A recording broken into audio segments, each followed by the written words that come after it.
আজ 14 জানুয়ারি 2022 খ্রিস্টাব্দ 30 পৌষ 1428 বঙ্গাব্দ শুক্রবার। 1761 সালের 14 জানুয়ারি পানিপথের তৃতীয় যুদ্ধ শুরু হয়। যুদ্ধটি 18 শতকের সবচেয়ে বড় এবং সবচেয়ে গুরুত্বপূর্ণ ঘটনা বলে বিবেচিত হয়।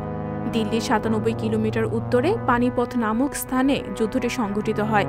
যুদ্ধটি মারাঠাদের সঙ্গে দোয়াবের আফগান রহিলা ও আইয়ুবের সম্রাট সুজা-উদ-দৌলার যৌথ সমর্থনে আফগানিস্তানের সম্রাট আহমেদ শাহ আবদালির মধ্যে সংঘটিত হয়।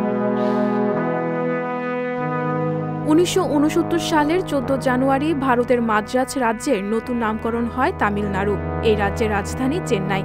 এই রাজ্যের সীমানায় পুদুচেরি, কেরালা, কর্ণাটক ও অন্ধ্রপ্রদেশ অবস্থিত।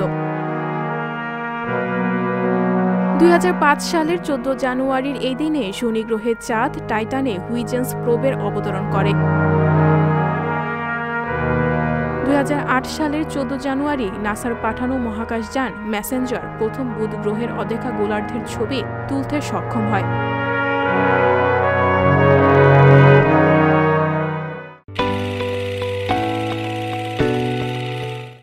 সংবাদ, ফিচার ও অনুষ্ঠানের জন্য ভিজিট করুন সংবাদ প্রকাশের ওয়েবসাইট এবং যুক্ত থাকুন ফেসবুক পেজ ও ইউটিউব চ্যানেলের সঙ্গে।